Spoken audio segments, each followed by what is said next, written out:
বৃন্দাবনে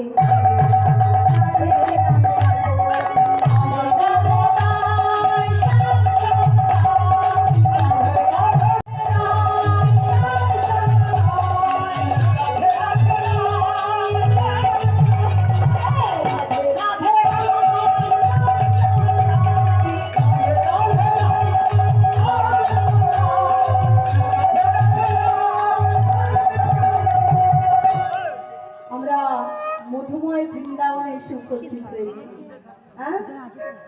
আজ বৃন্দাবনে আজ বাবা আমাদের আস্বাদনের বস্তু বা আমাদের ভজনের বিষয় ভগবান শ্রীকৃষ্ণের লীলা শ্রী শ্রী রাম। এই যে রাম হচ্ছেন, এই কথাগুলো না বললে আপনারা হয়তো বলবেন পিয়ালি গোস্বামী এলো রাস নিয়ে যে বললো, ওই রাস কাকে বলে? দেখুন, রাস কাকে বলে? আনন্দে আনন্দে মিলে যে চিন্ময় নিত্যানন্দ রসের সৃষ্টি হয় তাকে বলা হয় রাস। রাস হচ্ছে তিন প্রকার। রাস হচ্ছে তিন প্রকার। রয়াকার তালাপস্য রাস, রয়াকার পেট কাটা মূর্ধন্যস্য রাস, রয়াকার দন্তেস্য রাস। যেমন রয়াকার তালাপস্য রাস, এর অর্থ হচ্ছে রাশি রাশি, যেটাকে আমরা বলি অনেক, প্রচুর।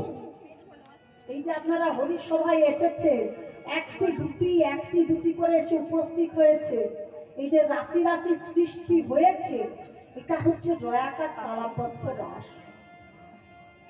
আর রয়াকার পেট কাটা মূর্ধন্যস্য রাস, অর্থাৎ ঘোড়ার লাগা। আর রয়াকার দন্তেস্য রাস, এই রাস কথার অর্থ হচ্ছে রসৈবস্য রাস, যে রাস করেছিলেন আমাদের রাধা গোবিন্দ, সেই রসৈবস্য রাস। কিন্তু বাবা, রাস হয়েছিল গোলকে আর এলো ভূলোকে। এই রাসের কথা আমরা জানলাম কি করে? এই রাসের কথা আমরা জানলাম কি করে? ওমায়েরা রাস প্রদর্শন করেছিলেন, রাধা গোবিন্দ যখন রাস করেছিলেন, করেননি? তাহলে রাসের কথা জানলাম কি করে? একদিন মাতা পার্বতী ছুটে গেলেন স্বামী ভোলানাথের কাছে। ধ্যান করো।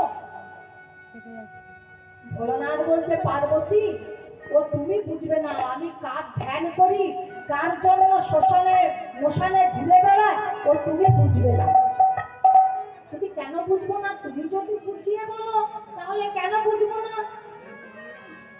বলছে, পার্বতী, তাহলে আমার সঙ্গে চলে একটা নির্জন জায়গা। পার্বতীকে সঙ্গে নিয়ে চলে গেলেন বাবা একটা নির্জন জায়গায়, যেখানে কেউ কোথাও নেই। একটা বট গাছের তলায় বসে রাধা গোবিন্দের কথা শোনাচ্ছে, কিন্তু সেই বট গাছটিও ছিল মোরা। মোরা বট গাছের তলায় বসে রাধা গোবিন্দের কথা শোনাচ্ছে। পার্বতীকে বলছে, পার্বতী, তুমি মাঝে মাঝে হ্যাঁ দেবে? পার্বতী বলছে, ঠিক আছে, আমি হ্যাঁ দেব। দেখুন মায়েরা, গল্প শুনতে হলে মাঝে মাঝে হ্যাঁ হুঁ কিন্তু দিতে হয়, কারণ যে গল্প বলে তারও ভালো লাগে, আর যারা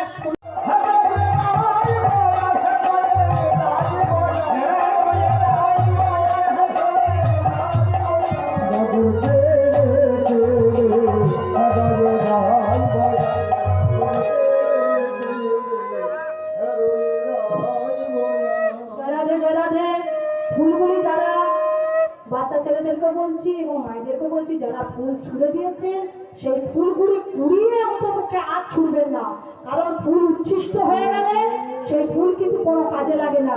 তাই বলছি, ফুল যেগুলি ছুঁড়ে দিয়েছে সেগুলো কিন্তু কেউ কুড়িয়ে দয়া করে আর